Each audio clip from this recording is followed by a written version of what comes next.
우리 찬양대 나무 귀한 찬송 감사합니다. 어느 어촌에서 있었던 일인데요. 고기 잡으러 나간 남편 그리고 아들이 시간이 꽤 지났는데 돌아오지가 않는 것입니다. 부인이 걱정이 돼서 며칠 몇 날을 잠을 이루지 못하였습니다. 굉장히 마음이 불안했기 때문에 그렇죠. 근데 어느 날 깜빡 잠을 들었는데 아침에 보니까 남편이 집에 들어와 있는 것입니다. 얼마나 감사한지 달려가서 말아 껴안고 기뻐했습니다. 그런데 사랑하는 아들이 보이지가 않는 것이에요. 아들이 어디 있느냐고 이렇게 물으니까 이 남편이 조금 있다가 내가 얘기해 주겠다라고 하면서 지금 동네에 가가지고 프라이팬을 하나 좀 빌려와 주면 좋겠다라고 얘기를 하는 거예요. 아주 희귀한 생선을 잡았는데 그것을 요리해서 먹어야 되겠다고 빨리 가서 프라이팬을 좀 빌려오라고 이렇게 얘기를 하는 것입니다. 근데 그 프라이팬을 빌려오는데 가서 물어보라는 거예요. 집에 어려움이 고난이 전혀 없었던 집안에서 빌려와야 된다는 거예요. 그래서 집안에 어려움이 없었습니까? 라고 물어보고 없습니다 라고 하면 그 집 프라이팬을 좀 가져오라는 거예요. 이 집 가서 물어보니까 집에 어려움이 있을까요? 없을까요? 있어요. 저 집 가서 혹시 집안에 고난은 없죠? 이렇게 하니까 아니 있다고 이렇게 얘기하는 거예요. 결국은 아무데도 고난과 어려움이 없는 집안은 없었어요. 그래서 집에 돌아오니까 남편이 이렇게 말을 합니다. 이제 그 고난이 우리 차례야 라고 얘기를 하면서 아들에 대해서 얘기를 하는 겁니다. 풍랑을 만나가지고 그 큰 배에 어려움이 생겼는데 아들이 크게 다쳤다는 거예요.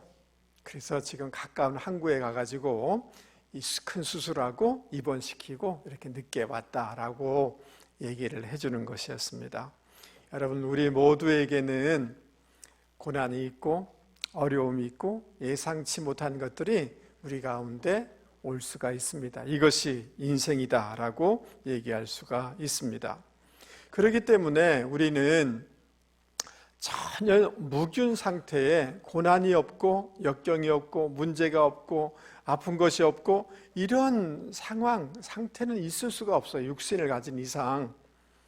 이것이 없기를 바라기보다 우리의 삶에 어떤 예상치 못한 어려움과 역경과 질병과 경제적인 어려움이 온다 할지라도 그것을 어떻게 믿음으로 이겨나가야 되는지 거기에 믿음으로 반응하는 것들에 대해서 우리는 성경을 통하여서 배워나가야 되는 줄 믿을 수 있기를 바랍니다.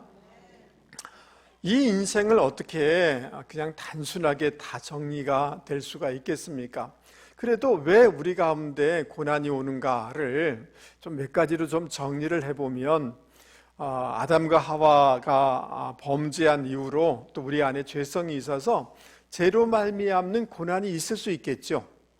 그렇죠? 또 이 사회가 그 왜곡되고 구조적으로 문제가 있어서 이런 것 때문에 어려움을 당하는 경우들이 있을 수 있습니다. 때로는 사단이 우리를 공격하는 거예요. 힘들게 하는 것 때문에 우리가 어려움을 당할 수도 있습니다. 다니엘과 그 친구들처럼 믿음으로 살려고 하고 정직하게 살려고 하고 신앙으로 살려고 하면 그것 때문에 세상 가운데 핍박을 당하고 또 손해를 당하는 경우도 생겨날 수가 있습니다. 또 가만히 생각해 보면 우리가 지혜가 부족해서 우리가 잘못된 선택을 함으로 말미암아 어려움이 온 것들도 있을 것입니다. 그 외에 많은 어떤 설명할 수 없는 것들이 많이 있습니다. 그럼에도 불구하고 여러분, 우리가 이런 이유든 저런 이유든 간에 어떤 어려움을 우리가 겪을 수밖에 없는데 혹 오늘 예배에 오신 분들 중에서도 어려움이 있는 분이 계실지 모르겠어요. 이러할 때 우리가 어떤 믿음의 반응을 하고 믿음의 태도를 가져야 되는지 오늘 성경 말씀을 통해서 같이 생각해 보려고 하는 것입니다. 여러분, 1절, 2절 말씀을 보시기 바랍니다. 지금 이 예레미야의 편지를 받고 있는 당시 유다 백성들의 상황에 대해서 우리는 좀 살펴볼 필요가 있습니다. 우리 지도를 첫 번째 그림을 한번 좀 보여주시면 좋겠습니다. 여기 1번, 2번, 3번 이렇게 표시가 되어 있는데요. BC 605년 요아김이 왕위에 있을 때 바벨론이 침공하게 되어서 1차로 포로로 잡혀가게 되어집니다. 그 다음 2번으로 써있는 요아긴 왕 때 2차로 포로도 잡혀가는 이런 일들이 있었습니다. 이들이 바벨론에 끌려가서 곳곳에 흩어져 있는 사람들도 있고, 특별히 그발 강가에 유대 많은 정착촌들이 있었습니다. 그들에게 이 예레미야가 편지를 보내고 있는 이런 상황인 것입니다. 특별히 3절은 이 편지를 어떻게 보내었는지를 설명해 주고 있습니다. 당시 이 바벨론의 세계를 제패했지만 바벨론의 서부 지역의 일부 지역에서 반발들이 많이 있었단 말이죠. 그러니까 이 바벨론 왕이 유다 왕에게 너희들 꼼짝 마라, 그런 생각 가지지 마, 이것을 반드시 와서 확인해 라고 하니까 이 유다 왕이 신하들을 보내면서 우리 그런 일 안 할 겁니다 라고 하기 위해서 신하를 보낸 것입니다.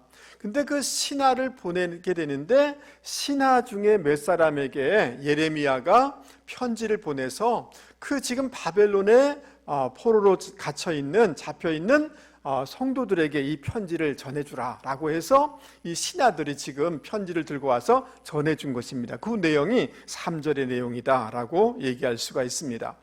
근데 그 편지를 전달해 주면서 예레미야는 하나님에 대해서 4절에서 얘기해 주고 있는데요. 여러분 4절을 같이 한번 읽어보도록 하겠습니다. 굉장히 중요한 구절이니까 크게 같이 한번 읽어보죠. 시작. 만군의 여호와 이스라엘의 하나님께서 예루살렘에서 바벨론으로 사로잡혀 가게 한 모든 포로에게 이와 같이 말씀하시니라. 아멘. 하나님에 대해서 얘기하는데 간단하게 소개하는 것이 아니라 만군의 여호와 이스라엘의 하나님이다 라고 소개하고 있습니다. 왜 이렇게 길게 소개하고 있을까요? 두 번의 포로로 잡혀가는 나라가 굉장히 어려움을 당하면서 이 유다 백성들은 굉장히 신앙적으로 어려움을 당하고 신앙이 흔들리고 정체성에 대해서 혼란을 겪게 되었습니다. 그것은 뭐냐 하면 바벨론이란 나라가 침공했는데 하나님이 자기들을 지켜주지 못한 거예요. 그 고대 근동에 이른 사람들은 어떤 의식을 갖고 있느냐 하면 그 나라에 신들이 있는데, 그러니까 바벨론의 느고라는 신이, 그러니까 그들이 우리를 공격해서 이겼기 때문에 그들이 섬기는 느고신이 우리가 믿는 하나님보다 더 높은 것이 아닌가라는 이런 생각을 하게 된 거예요. 신앙이 많이 흔들리고 있는 거예요. 그리고 지금 포로로 잡혀와가지고 우리 신세가 뭐냐 한탄하면서 절망하고 있는 상황이란 말이죠. 그들을 향하여서 예레미야는 뭐라고 얘기하고 있느냐 하면 우리가 믿고 있는 하나님은 만군의 여호와이시고 이스라엘의 하나님이다, 이거 잊지 말아라 라고 얘기하고 있습니다. 여러분, 만군의 여호와라는 그런 이 호칭은 뭐냐 하면 이 세상 모든 것을 주관하시는 하나님이라는 거예요. 역사와 인생을 주관하시는 하나님이다. 우리가 믿고 있는 하나님은 그런 하나님이시다. 그 고대 근동에 있는 신들은 그들이 거주하는 지역에만 임하는 신이지만 하나님은 그 모든 나라를 뛰어넘어서 모든 나라와 모든 역사와 모든 인생을 주관하시는 만군의 여호와다. 이 하나님을 잊지 말아야 된다라고 얘기하고 있습니다. 그리고 하나님은 어떤 하나님이신가? 이스라엘의 하나님, 당신이 선택하여 택한 백성은 끝까지 사랑하시는 그런 하나님이시다 라고 얘기하고 있는 것입니다. 그러니까 지금 어렵고 힘들다고 하더라도 이 하나님 지금도 역사를 주관하고 있어. 우리 인생을 살펴보고 있어. 그리고 하나님은 우리를 사랑하시되 끝까지 사랑하는 분이야. 이 하나님을 절대로 잊어서는 안 돼. 신앙이 흔들려서는 안 돼. 라고 지금 얘기하고 있는 것입니다. 할렐루야. 모든 것을 주관하신 하나님께서 뭐라고 말씀하십니까? 5절, 6절 말씀을 우리 같이 한번 읽어보도록 하겠습니다. 5절, 6절 시작. 너희는 집을 짓고 거기에 살며 텃밭을 만들고 그 열매를 먹으라. 아내를 맞이하여 자녀를 낳으며 너희 아들이 아내를 맞이하며 너희 딸이 남편을 맞아 그들로 자녀를 낳게 하여 너희가 거기에서 번성하고 줄어들지 아니하게 하라. 아멘. 여러분, 지금 그 바벨론에 포로로 잡혀왔는데 그들을 향하여서 너희들 낙심하지 마, 절망하지 마, 포기하지 마. 지금 조급해가지고 금방 뭐든지 끝나서 잘 될 거라고 생각하지 마. 지금 어렵지만 지금 이 현실을, 이 형편을 그대로 받아들여. 그러나 그곳에서 번성해야 돼 라고 얘기하고 있습니다. 따라서 해보겠습니다. 그곳에서, 그 상황에서 번성하라. 이것은 하나님의 말씀인 것입니다. 예. 그러니까 하나님의 약속하신 미래를 바라보면서 지금 어렵지만 이것을 피하려고 하지 마. 이 형편을 그대로 받아들이되 그곳에서 번성하려고, 승리하려고, 이겨내려고 애를 써야 된다라고 권면해주고 있는 것입니다. 오히려 그곳을 향하여서 그곳에 평화가 있도록 기도하라. 7절에서는 이렇게 얘기하고 있습니다. 평안을 구하라 라는 말은 자주 발로 왔다 갔다 라고 이런 뜻이에요.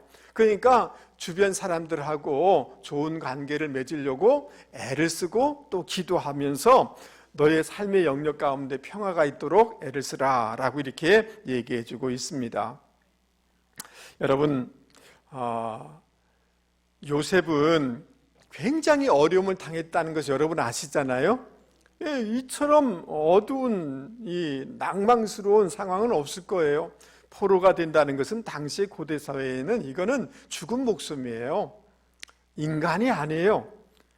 이런 노예가 되고 억울한 누명을 써서 감옥에 가고, 그러나 요셉은 그 상황 가운데 그것을 회피하지 않았어요. 자기를 막 그냥 방치하지 않았어요.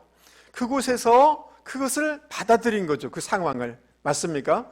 받아들이되 그곳에서 하나님이 역사하신다, 선을 이루시는 하나님이시다라는 그 믿음을 가지고 그곳에서 작은 승리를 이루어낸 거예요. 최선을 다해서 일들을 감당할 때 인정받게 되지 않습니까? 그곳에서 자기의 심령을 부흥시킨 거예요. 그 결과로 그는 총리가 되었고 자기 동족과 이방 나라를 구하는 사람이 될 수가 있었던 것입니다. 저희 시골에 저희 아버님 그 친구분이 고대 법대를 나오신 분이 계셨어요. 옛날 시대에 고대 법대를 나왔으면 꽤 공부 많이 하신 분이잖아요. 그런데 그 시골에 와서 매일 술 먹고 사시는 거예요. 그 서울에서 무슨 어떤 반정부 운동을 했는지, 그래서 어떤 법적인 문제가 생겨서 낙향해가지고 맨날 정부를 원망하고 대통령을 원망하면서 술로 그 시간들을 다 보내는 거예요. 그 어릴 때 그 분이 늘 생각이 나요. 여러분, 우리는 살다가 때로는 어려움을 당할 수 있어요. 옛날에는 잘 살았는데 지금 어려움을 당할 수도 있어요. 옛날엔 건강했는데 지금 건강을 잃을 수도 있어요. 여러분, 옛날에는 부자였는데 그런 것을 잃을 수도 있어요. 옛날에는 우리 집안이 괜찮았는데 그렇지 못할 수도 있어요. 그런데 그런 때가 되어지면 우리는 이럴 수가 있어요. 늘 옛날 생각에 빠져 있는 거죠. 옛날에는 잘 살았는데 저 사람이 나를 우습게 여기는 것 같아. 이런 생각에 빠질 때가 많이 있어요. 또 한편으로는 자기를 막 자책하는 거예요. 왜 이렇게 됐는가? 왜 이런가? 라고 하면서 힘들어하는 경우도 있어요. 이것은 다 지금 현재를 인정하지 못하는 거예요. 과거에 머물러 있는 거죠. 여러분, 오늘 성경은 오늘 나에게 주어진 환경을 받아들이라 라고 얘기하고 있습니다. 아멘. 그러나 그 받아들이되 소극적으로 받아들이고 절망하면서 그냥 수용하라는 말이 아니에요. 그곳에서 번성해야 된다. 그곳에서 부흥해야 된다. 그곳에서 작은 승리들을 누적시켜 나가야 된다는 것이 하나님이 오늘 저와 여러분에게 들려주는 주님의 음성인 줄 믿을 수 있기를 바랍니다. 바울과 실라가 열심히 복음을 전하다가 감옥에 캄캄하고 어둡고 외로운 그곳에 던져지게 됐지 않습니까? 그러면 왜 이럴 수 있어요? 라고 하나님을 원망할 수도 있고 낙심할 수도 있지만 그곳에서 바울과 실라는 하나님을 찬양하고 더 기도한 거예요. 그러니까 자기의 심령에 부흥이 일어난 거죠. 자기의 심령에 부흥이 일어나니까 여러분, 환경이 옥문이 열려지는 거예요. 옥문이 열려질 뿐만 아니라 주변 사람들이 예수를 믿는 놀라운 역사가 일어나게 된 거예요. 아멘. 예. 그러므로 여러분, 어떤 상황이 있을 때 과거에 머물고 원망하고 낙심하고 또는 회피하려고 하기보다 지금 있는 것을 그대로 인정하고 그곳에서 더욱 내 심령을 부흥케 하는데 애쓰는 분들이 되기를 주님의 이름으로 권면을 드립니다. 아멘. 그리고 승리들을 하나씩 누적시켜 나가십시오. 그리고 어느 지점이 되어지면 하나님의 놀라운 폭발의 역사, 부흥의 역사가 일어나게 되는 줄 믿을 수 있기를 바랍니다. 여러분, 8절, 9절 말씀에 보면 거짓 선지자들이 이 너무 어려움을 당하니까 막 예언을 해요. 그러면서 2년 안에 다 해결될 거다. 우리는 돌아갈 거야. 얼마나 참 달콤한 말이겠습니까? 그렇지 않습니까? 예, 너무 간절한 마음이 있고 형편이 어려우니까 이 말에 혹할 수가 있죠. 그거 너희들 받아들이면 안 돼. 그거 믿으면 안 돼. 그들의 말은 하나님으로부터 온 것이 아닌 것입니다. 그리고 심지어 이게 너무 절박하고 어려우니까 이제 막 그 점치는 사람들한테 가가지고 꿈을 해석해달라고 부탁을 하는 겁니다. 마치 요즘 사람들이 불안하고 어려우니까 점치는 데 가가지고 막 부탁하는 것처럼 그런 일을 하고 있는 거예요. 그러면 안 된다는 거예요. 그들은 하나님이 보낸 사람도 아니고 귀신의 이양에 의해서 조종당하는 것이고 바른 것도 아니라는 거예요. 거기 미혹돼서는 안 된다라고 이렇게 얘기하고 있습니다. 여러분, 지금 이 예레미야서를 받고 있는 하나님의 백성들은 왜 지금 포로로 잡혀가서 수치를 당하고 고난을 당하는 것입니까? 그들이 그 나라에 있을 때에 하나님의 말씀을 따라 살지 않은 거예요. 그리고 우상 따라 세상 따라 살다가 이 어려움을 당하게 된 거예요. 다른 말로 얘기하면 그들의 죄 때문에 지금 이 어려움을 당하게 된 거란 말이죠. 자, 그래서 하나님은 그들의 그 깊이 뿌리 박힌 그들 안에 있는 이 죄들을 회개시키고 뽑아내야만이 그들이 제대로 온 하나님의 백성이 될 수가 있기 때문에 그것을 뽑아내기 위한 방법으로, 방책으로 바벨론을 통해서 그들을 지금 징계하고 채찍 때리고 있는 것입니다. 여러분, 이해되세요? 네.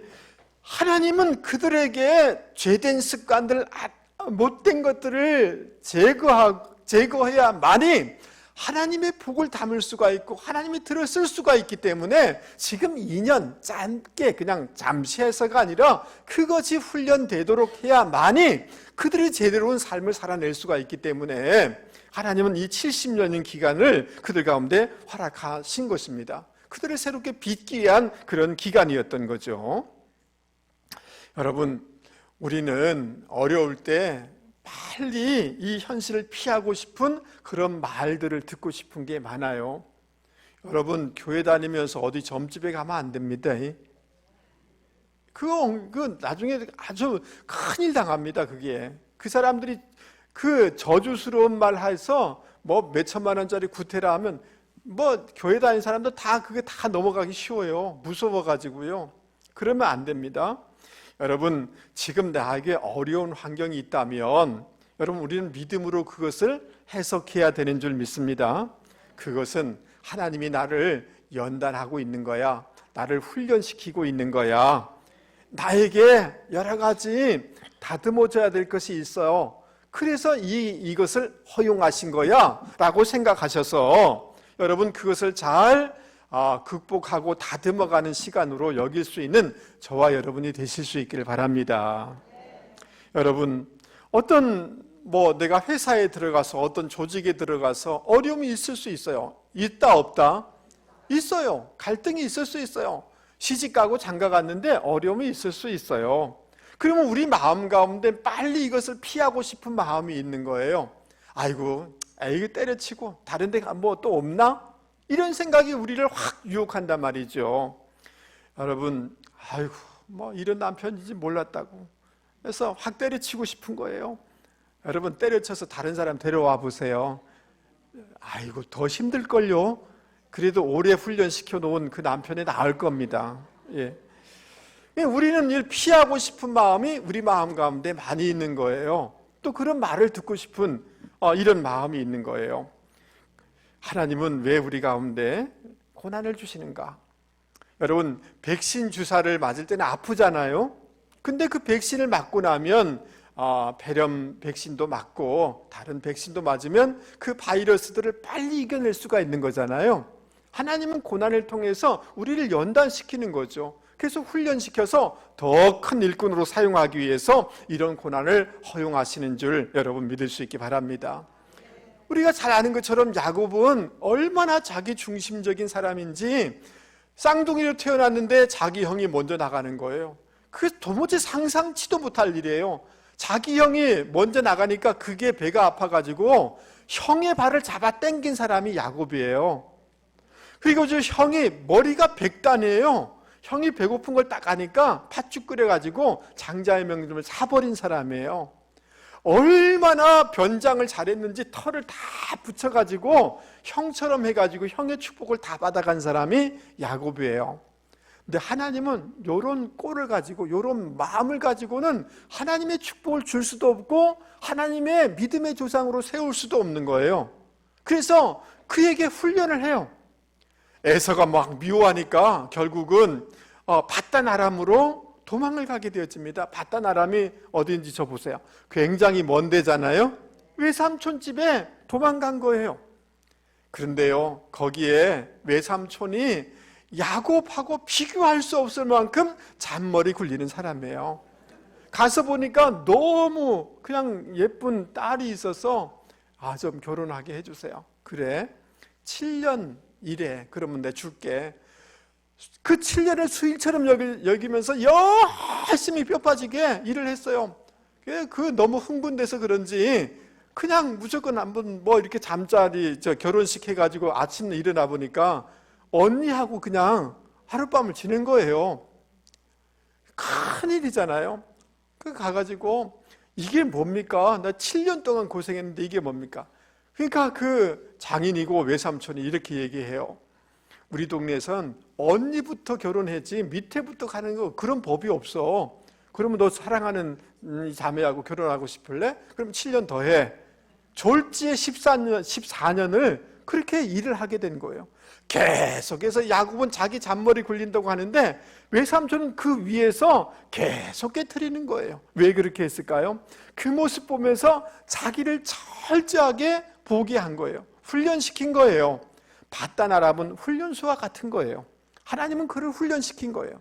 그리고 드디어 환도표를 깨끗끄심으로 말미암아 하나님의 그 쓸 수 있는 그런 그릇을 만드셨다는 거예요.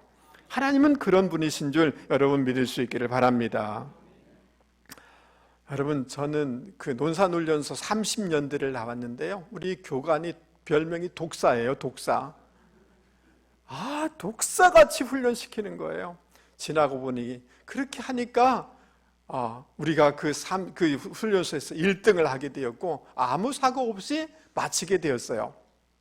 여러분, 오늘 집에 가서 참 나를 힘들게 하는 남편이 있으면 당신은 나의 훌륭한 교관입니다 라고 이렇게 여기실 수 있기 바랍니다.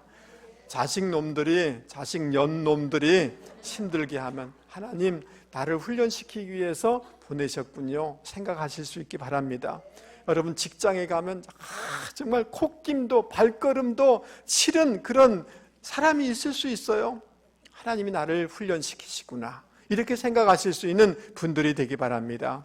오늘 여러 가지 관계의 어려움, 문제가 있을 때마다, 환경이 있을 때마다 하나님 이것을 통하여서 그 사람, 그 환경을 하나님께 맡겨드리세요. 하나님이 일하실 것이고 나는 어떻게 생각해야 되느냐 하면 하나님이 나를 다듬고 있구나, 나를 훈련시키고 있구나, 나를 연단시키고 있구나, 그래서 하나님이 복을 담을 그릇으로 만들고 있구나. 여러분 골짜기가 깊으면 깊을수록 산은 거대한 산이 되는 거잖아요. 성경을 보세요. 훈련이 많은 사람은 큰 사람 돼요. 크게 들었어요. 크게 들었을 사람은 다른 말로 얘기하면 훈련을 깊게 한다는 거예요. 여러분 사병이 훈련받는 기간하고 장교가 훈련받는 기간이 같습니까? 틀립니까? 다릅니다. 여러분 오늘 이 고난과 역경과 이것을 나를 연단하고 훈련하는 시간으로 여기셔서 여러분 나를 잘 다듬고 가꾸어가는 분들이 되실 수 있기 바랍니다. 그러면 하나님이 하나님의 때에 복을 주실 것이고 우리를 들어서 사용하여 주실 줄 믿을 수 있기 바랍니다. 여러분 여기 한번 보세요. 금바, 골드바가 여기 있어요. 금덩어리가 여기 있어요. 여기에 먼지가 묻어 있으면 수건으로, 마른 수건으로 닦으면 될 거예요. 그러나 이 불순물이 이 골드바에 있으면 이건 가치가 떨어지는 거예요. 이걸 어떻게 이 불순물을 제거할 수가 있을까요? 수건으로 닦아서 될 일이 아니에요. 뜨거운 불에 녹이면 그 불순물이 분리가 돼요.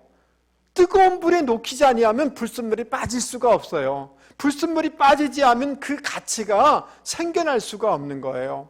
하나님은 이런 불과 같은 훈련을 통해서 우리의 가치를 높여가고 있는 줄 여러분 믿을 수 있기를 바랍니다. 할렐루야. 그래서 말라기서 3장 3절은 이렇게 가르쳐주고 있습니다. 그때의 주님은 재련공처럼 앉아서 저희를 녹이고 찌꺼기를 제거하실 것이다. 주님은 레위의 후손들을 금이나 은처럼 정화시키고 순도를 높여서 그들이 깨끗한 마음으로 여호와께 다시 올바른 제물을 바치도록 하실 것이다. 여러분 지금 이 고난은 나를 연단하고 훈련하고 불필요한 것들을 제거하는 과정이라 여길 수 있기를 바랍니다. 그렇게 생각하면 이것도 긍정적으로 받아들일 수가 있겠죠. 그렇게 여기면서 살아가는 귀한 분들이 되기를 주님의 이름으로 축복합니다. 여러분 우리가 애를 쓰고 노력하는 것이 정말 필요하고 중요해요. 그러나 그보다 더 중요한 것이 있어요. 그것은 뭐냐 하면 하나님의 생각, 하나님의 계획이 더 중요해요. 왜냐하면 하나님은 당신의 계획을 그대로 이루시는 분이시기 때문에 그래요. 그래서 우리를 향한 하나님의 생각, 하나님의 계획이 무엇일까요? 여러분 10절 말씀을 한번 보시기 바랍니다. 10절 말씀을 보면 70년이 차면 내가 너희를 돌볼 것이다 라고 얘기하고 있어요. 여러분 이 돌보다 제가 빨간색으로 저기 올려놨는데요, 이거는 따라서 해보겠습니다. 파카드라는 히브리어인데 이 말은 무슨 말이냐면 방문하다는 뜻이에요. 여러분 하나님은 절대로 우리 상황을 모르시는 게 아니에요. 하나님의 때가 되어지면 하나님이 우리의 삶 가운데 들어오시는 하나님이세요. 그리고 하나님의 선한 말, 약속하신 것을 그대로 이루어 주시는 하나님이세요. 이것을 여러분 믿을 수 있기를 바랍니다. 하나님은 우리를 찾아오세요. 우리와 함께 하십니다. 그리고 약속하신 것을 이루어 주실 줄 여러분 믿을 수 있기 바랍니다. 그러면서 11절 말씀입니다. 여러분 이 11절은 너무너무 중요하기 때문에 우리 크게 같이 한번 읽어보도록 하겠습니다. 11절 여호와의 말씀이니라. 시작. 여호와의 말씀이니라. 너희를 향한 나의 생각을 내가 하나니 평안이요 재앙이 아니니라. 너희에게 미래와 희망을 주는 것이니라. 아멘. 여러분 성경이 그 밑줄 그어져 있나요? 별표되어 있나요? 반드시 하세요. 그 수능에 나올지 몰라요. 여러분 꼭 이것을 표시해 두셔야 돼요. 하나님이 우리를 향한 생각, 계획은 재앙이 아니래요. 아멘 하시죠? 재앙처럼 느껴질지 모르지만 아니라는 거예요. 오히려 바꿔주신다는 거예요. 우리를 향한 미래를 준비해 놓고 있다라고 말씀하고 있습니다. 이 미래, 서광이 비치는 훗날을 뜻하는 단어예요. 지금 암울하고 지금 걱정스럽고 지금 두렵지만 미래가 오고 있다는 거예요. 서광이 비치고 있다는 거예요. 할렐루야.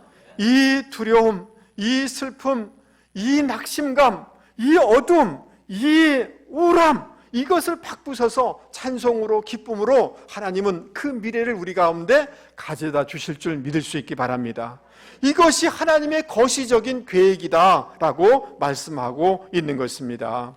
희망찬 미래를 열어줄 것이다 라고 말씀해주고 있는 것입니다. 그러면서 그것을 가져오는 통로가 있는데, 방법이 있는데 12절 13절 말씀입니다. 굉장히 중요합니다. 12절 13절 말씀 같이 한번 읽어보겠습니다. 너희가 내게 부르짖으며 내게 와서 기도하면 내가 너희들의 기도를 들을 것이요 너희가 온 마음으로 나를 구하면 나를 찾을 것이요 나를 만나리라. 이것은 여호와의 말씀이니라. 할렐루야. 여러분, 우리 마음 가운데 하나님이 나를 향한 것은 재앙이 아니다. 평화를 주실 것이고 미래를 주실 것이고 소망을 주실 것이고 여기에 대한 하나님의 마음과 거시적인 계획에 대한 믿음을 가지고 더욱더 기도하는 여러분이 되실 수 있기를 주님의 이름으로 권면을 드립니다. 그곳에서 하나님이 반드시 만나 주실 것인데 미래의 일이지만 예언적 과거형을 쓰고 있어요. 반드시 응답할 거다, 반드시 만날 것이다 라고. 이 유대인들은 미래일이면 미래형을 써야 되지만 너무 확실하면 과거형을 써버려요. 하나님이 응답해 주실 것이다. 아멘 하시죠? 하나님이 만나 주실 것이다 라고 말씀해 주고 있는 것입니다. 한 아버지가 아들을 세워놓고 책망을 하는 거예요. 너 커서 뭐 될 거야? 이 망나니야. 솔직히 말해. 돈 훔쳤지. 아버지가 화를 내면서 아들에게 얘기를 하는 것입니다. 태평하게 서 있는 거예요. 고개 뻣뻣하게 서 있는 거예요. 아버지가 몸을 다 뒤졌어요. 돈이 없어요. 신발 벗어봐. 신발을 벗었는데요, 신발 속에다가 아버지 돈 훔쳐가지고 거기다 놓은 거예요. 아주 도벽의 습관을 고칠 수가 한두 번이 아닌 거예요. 14살 때 어머니가 돌아가면서, 어머니는 그래도 품으려고 애써주시잖아요. 근데 14살 때 어머니 돌아가시고 학교 공부 완전히 팽개치고 그렇게 떠돌아다니는 아들이었어요. 그래도 교회 가면 사람이 좀 바뀔까 봐서 교회 가라, 교회 가라. 돈 헌금 주면서, 주일 헌금 주면서 교회 꼭 가라. 교회 가는 척하면서 그 돈으로 까먹고 그냥 돌아오는 거죠. 그런 아들이었어요. 완전히 고삐 불린 망아지였습니다. 청년에도 마찬가지였습니다. 허랑방탕하게 보내고 돈 훔쳐가지고 돈 쓰고, 그리고 남의 집에 가서 음식 훔치고, 가게 같은 데 음식 훔치고, 여관 같은 데 몰래 들어가서 잠자다가 빠져나오고, 이런 짓을 하는 청년이었어요. 그래서 16살 때 고발당해가지고 감옥 생활을 하게 되어집니다. 아무런 비전도 보이지 않고 아무런 소망도 없는 그런 아들이었어요.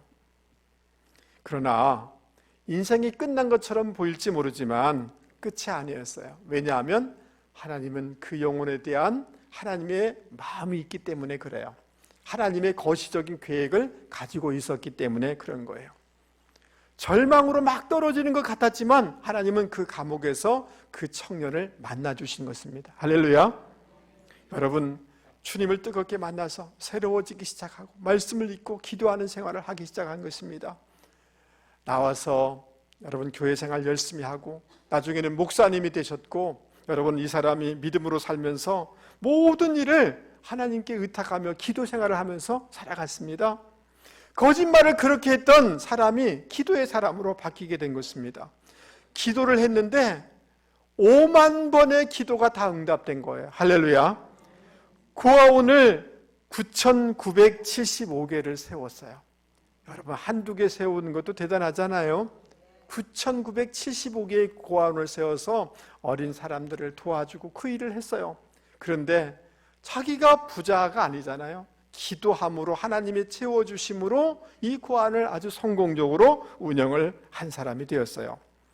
여러분, 우리가 잘 아는 조지 물러라는 여러분 이 사람인 것입니다. 5만 번의 기도 응답이란 여러분 그런 책자가 있지 않습니까? 그것을 쓴 사람이에요. 여러분, 우리가 인간적인 눈으로 보면 끝이잖아요. 소망이 없잖아요. 그러나 이 영혼을 향한 하나님의 마음이 있는 거예요. 아버지의 마음이 있는 거예요. 하나님이 거시적인 계획이 있어서 16살 때 하나님은 만나신 거예요. 여러분, 여러분의 남편에 대해서, 여러분의 자녀에 대해서 여러분 스스로 미리 제안하지 마세요.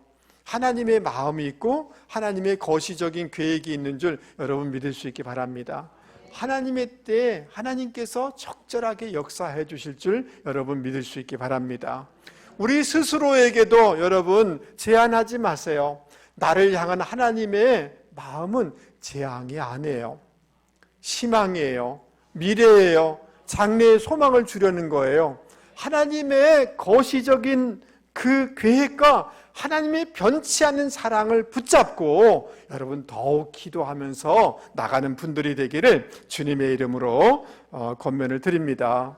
여러분, 최강의 나라 바벨론, 여러분 지금식으로 얘기하면 미국과 같은 나라요, 중국과 같은 나라였는데 70년 뒤에 이 나라가 망하고 하나님의 백성은 돌아올 것이라고 누가 생각했겠어요? 감히 생각했겠어요?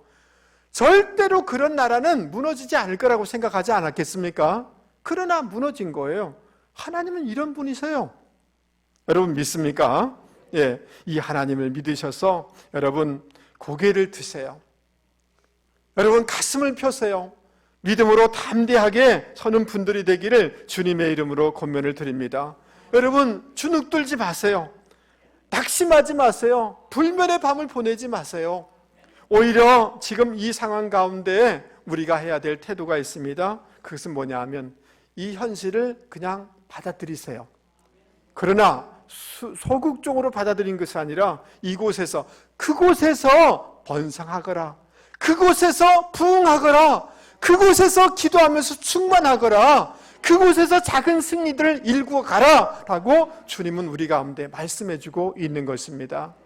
하나님, 악해서 내가 이래서 그런 건 아니지만 하나님 이것을 나의 훈련으로 여기겠습니다. 나를 더 다듬어 나가겠습니다.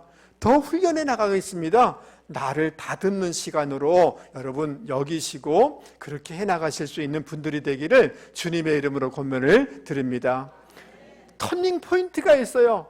어느 지점이 돼야지 물이 끓기 시작하는 것처럼 그 지점이 70년이라는 시간 그들에게 필요했던 것처럼 우리에게 어느 지점이 통과됐을 때 하나님은 놀랍게 풀어지는 역사를 우리 가운데 허락하여 주실 줄 믿을 수 있기 바랍니다.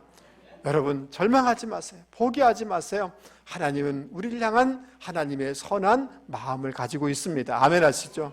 하나님의 거시적인 계획이 있는 줄 반드시 믿을 수 있기 바랍니다. 그것을 믿고 더 기도해서 하나님의 응답을 체험하는 분들이 되기를 주님의 이름으로 권면을 드립니다. 우리 찬송가 342장 우리 힘있게 같이 부르겠습니다.